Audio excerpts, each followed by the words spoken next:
राज्यातील सर्व शेतकऱ्यांसाठी आज सकाळच्या महत्त्वाच्या 50 ठळक बातम्या। आज सोमवार आहे आणि बँका उघड्या आहेत, तर या शेतकऱ्यांच्या खात्यात आज अनुदान जमा होणार। महिलांच्या खात्यात देखील अनुदान जमा होणार। व्हिडिओ संपूर्ण शेवटपर्यंत नक्कीच बघा।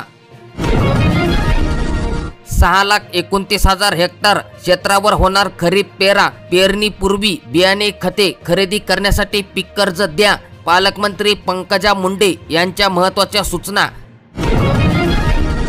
पाथर्डी शेगाव पाथर्डी मतदारसंघात मागील खरीप हंगामात अतिवृष्टी आणि वादळामुळे शेतकऱ्यांच्या पिकांचे मोठे नुकसान झाले होते आणि या नुकसानीची दखल घेत ओरिएंटल इन्शुरन्स कंपनीने शेतकऱ्यांना 45 कोटी 23 लाख रुपयांचा पीक विमा मंजूर केला आहे आणि ही रक्कम शेतकऱ्यांच्या बँक खात्यावर आज जमा करण्याचे काम सुरू करण्यात आले, अशी माहिती आमदार मोनिका रांजळे यांनी दिली। अपडेट आहे अहिल्यानगर जिल्ह्यातील।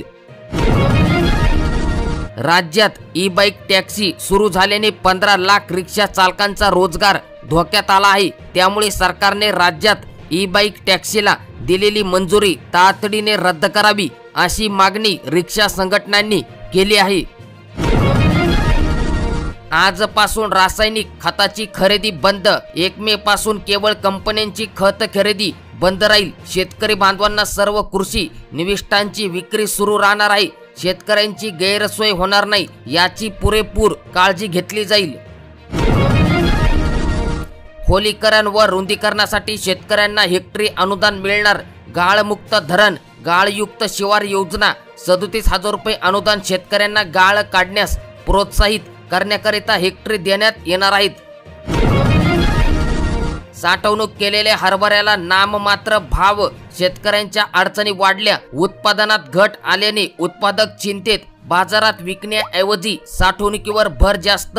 8,700 ते 9,000 रुपये प्रति क्विंटल असा दर हरभऱ्याला मिळत आहे। सुरुवातीपासूनच दर कमी आहे। एका जिल्ह्यामधील 20,426 घरकुलांना मिळाला वाढीव अनुदानाचा लाभ। प्रधानमंत्री आवासच्या अनुदानामध्ये 50,000ची वाढ करण्यात आली आणि आता ज्या नागरिकांना नवीन घरकुल येणार त्यांना अनुदानामध्ये वाढ करण्यात आली। व्यायामशाळेत काढा जोर बैठका 14 लाखांचे अनुदान मिळणार। अनुदान वाढल्याने युवकांचा व्यायाम होणार मजबूत। शहरीसह ग्रामीण भागातही होणार याचा फायदा। यामधील नियम अटी पात्रता अर्ज कुठे करायचा याची संपूर्ण सविस्तर माहिती पुढील व्हिडिओमध्ये आपण पाहणार आहोत। 30,000वर शेतकऱ्यांचा अद्यापही फार्मर आयडी नाही। नोंदणीला शेतकऱ्यांचा अल्प प्रतिसाद। सांगली जिल्ह्यातील अपडेट। राज्यातील सर्वच शेतकऱ्यांनी लवकरात लवकर नोंदणी पूर्ण करावी, नाहीतर तुम्हाला पीएम किसानचा हप्ता मिळणार नाही। बापरे, रोजगार हमीच्या मजुरांचे शासनाकडे 42 लाख रुपये थकले। 6 महिन्यांपासून मजुरीच मिळेना। रोजगार हमी अंतर्गत ही केली जातात कामे। आता या ठिकाणी कोणकोणती कामे केली जातात? रोजगार हमीच्या कामांमध्ये पाणंद रस्ते, तलाव खोलीकरण, नाला खोलीकरण, घरकुल, विहीर आदी कामांचा समावेश आहे। कष्ट तेवढेच पण मजुरीत मोठा भेदभाव। पुरुषांना 700 रुपये तर महिलांना 300 रुपये रोज दिला जातो। सरकारी कामगार योजनेअंतर्गत अपडेट आहे। शेतकऱ्यांनी किसान क्रेडिट कार्ड काढून घ्यावेत, अन्यथा सरकारी अनुदानापासून मुकावे लागणार। लाभार्थ्यांची EKYC रखडली। राशनच्या धान्यावर टांगती तलवार। वाशिम जिल्ह्यामध्ये 10.30 लाख लाभार्थी आहेत, त्यातील 2.37 लाख लाभार्थी EKYC पासून दूरच आहेत। अवकाळी पावसाचा तडाखा। भात मका पिकांचे मोठे नुकसान। पंचनामे करून नुकसान भरपाई द्या, बाधित शेतकऱ्यांची मागणी। गोंदिया जिल्ह्यातील अपडेट। खरीप पीक विम्याचे 3,265 कोटी शासनाने केले मंजूर। 2,546 कोटी रुपये वाटप केले। सर्वाधिक 1,404 कोटी रुपये लातूर विभागात। आतापर्यंत 2,546 कोटी रुपयांची नुकसान भरपाई देण्यात आली। शेतकऱ्यांना नुकसान भरपाईची रक्कम वितरित करण्याचे काम सुरू आहे। लवकरच उर्वरित रक्कमही संबंधित शेतकऱ्यांच्या बँक खात्यात जमा केली जाईल। ओबीसीच्या घरकुल योजनेचा मास्टर प्लॅन फेल, उद्दिष्ट मिळेना, इतर मागास प्रवर्गातील बेघराची फरफट. कोणत्या समाजाची किती लोकसंख्या आता कळणार. सप्टेंबर मध्ये जात न्याय जनगणना सुरू होऊ शकते असा अंदाज वर्तवला जात आहे. मात्र जनगणना प्रक्रिया सुरू होण्यासाठी 1 वर्ष लागेल. अशा परिस्थितीत जनगणनेचे अंतिम आकडे 2026च्या अखेरीस किंवा 2027च्या सुरुवातीला उपलब्ध होतील. शेवटची जनगणना 2021 मध्ये झाली होती. दिव्यांगांसाठी ई-केवायसी प्रक्रिया सुलभ करा, सोपी करा, सुप्रीम कोर्टाचे निर्देश.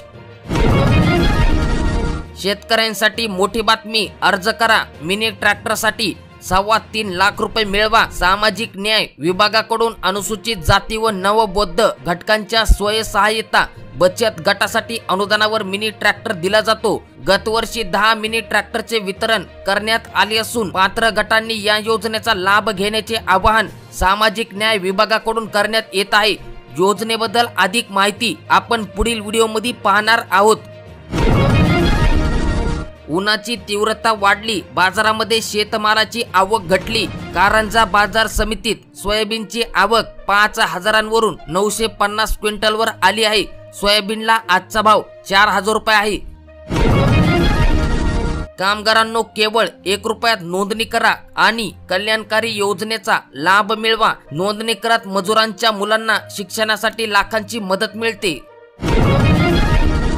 शेत रस्त्यांवरील अडथळे आता दूर होणार, शेतकऱ्यांना मोठा दिलासा. वादांचे होणार निवारण, शेतकऱ्यांना होणार थेट याचा फायदा.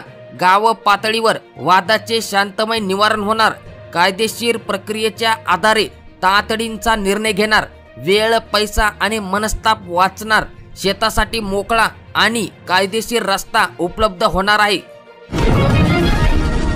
आधार लिंक करण्यास आळस, संजय गांधीचा लाभ गेला परत. 5 महिन्यांपासूनचे पैसे बुडाले, डीबीटी प्रणालीद्वारेच होणार वितरण. कानाडोळा पडला महागात. आज ई-केवायसी करून घ्या, नंतरच तुम्हाला अनुदान तुमच्या खात्यात जमा होणार. चिंता नको, यंदाच्या खरीप हंगामात नाही भासणार खताचा तुटवडा. कृषी विकास अधिकारी राठोड यांची माहिती. राज्यात शेतकऱ्यांनी विमा हप्ता भरावा आणि त्यात सरकार आर्थिक सहभाग घेऊन विमा कंपन्यांना रक्कम द्यावी, अशी पूर्वीची पद्धत पुन्हा लागू करण्यात येणार आहे. रात्री झालेल्या मंत्रिमंडळ बैठकीत हा महत्त्वाचा निर्णय घेण्यात आला. मात्र याच वेळी गेली 2 वर्ष सुरू असलेली 1 रुपयात पीक विमा योजना, ही योजना सरकारने गुंडाळली. हे विशेष लक्ष वेधणारे ठरणार आहे.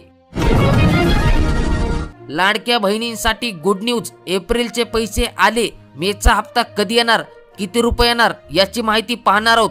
व्हिडिओ संपूर्ण शेवटपर्यंत नक्कीच बघा. राज्यात सर्वात जास्त गाजलेली लाडकी बहीण योजना अजूनही चर्चेत आहे आणि या लाडकी बहीण योजनेने महायुती सरकार पुन्हा सत्तेत बसले. लाडकी बहीण योजनेचा एप्रिलचा हप्ता लाभार्थी महिलांच्या खात्यात जमा होण्यास सुरुवात झाली. पात्र महिलांनी त्यांच्या अकाउंटचे पैसे चेक करण्याचा सल्ला देण्यात आला आहे. आज व उद्या सर्व लाभार्थी महिलांच्या खात्यात सर्वांच्याच खात्यात रक्कम जमा होईल. आता मे महिन्यांचा हप्ता कधी येईल याची चर्चा देखील सुरू झाली. एप्रिलचा हप्ता महिलांच्या खात्यात जमा झाला. लाडकी बहीण योजनेसाठी पात्र असलेल्या महिलांच्या खात्यात 2 दिवसांपूर्वीच एप्रिलचा हप्ता खात्यात जमा होण्यास सुरुवात झाली आणि आज आणि उद्या देखील महिलांच्या खात्यात 1,500 रुपये जमा होतील. महिलांच्या खात्यात 1,500 रुपये जमा झाले आहेत. मे महिन्यांची रक्कम अजूनही यायची बाकी आहे. त्याबाबतची माहिती अद्यापही देण्यात आली नाही. मात्र एप्रिल महिन्याची रक्कम तुमच्या अकाउंटमध्ये जमा झाली असून ही रक्कम तुम्ही चेक करू शकतात. आता सर्वच महिलांना प्रश्न पडला आहे की या महिन्यांचा मे महिन्यांचा हप्ता कधी येईल. मे महिना आला तरी एप्रिल महिन्यांचा हप्ता न आल्याने लाडक्या बहिणींमध्ये नाराजी पसरली होती. अखेर एप्रिल महिन्यांचा हप्ता येण्यास सुरुवात झाली. महिला व बालविकास मंत्री आदिती तटकरे यांनी ट्विट करून याबाबत माहिती दिली. पुढील 2 ते 3 दिवसात ही प्रक्रिया पूर्ण होईल. सर्वच महिलांच्या खात्यात, पात्र महिलांच्या खात्यात अनुदान जमा होईल असे मंत्री तटकरे यांनी ट्विट करीत सांगितले. परंतु या ट्विटमध्ये मे महिन्यांचा हप्ता कधी दिला जाईल याबाबत मात्र कोणती तारीख किंवा कोणताही उल्लेख करण्यात आला नाही. आता 2100 रुपये महिलांना कधी मिळणार? महायुतीकडून विधानसभा निवडणुकीच्या प्रचारादरम्यान लाडक्या बहिणींना 2100 रुपये देणार असल्याचे आश्वासन देण्यात आले होते।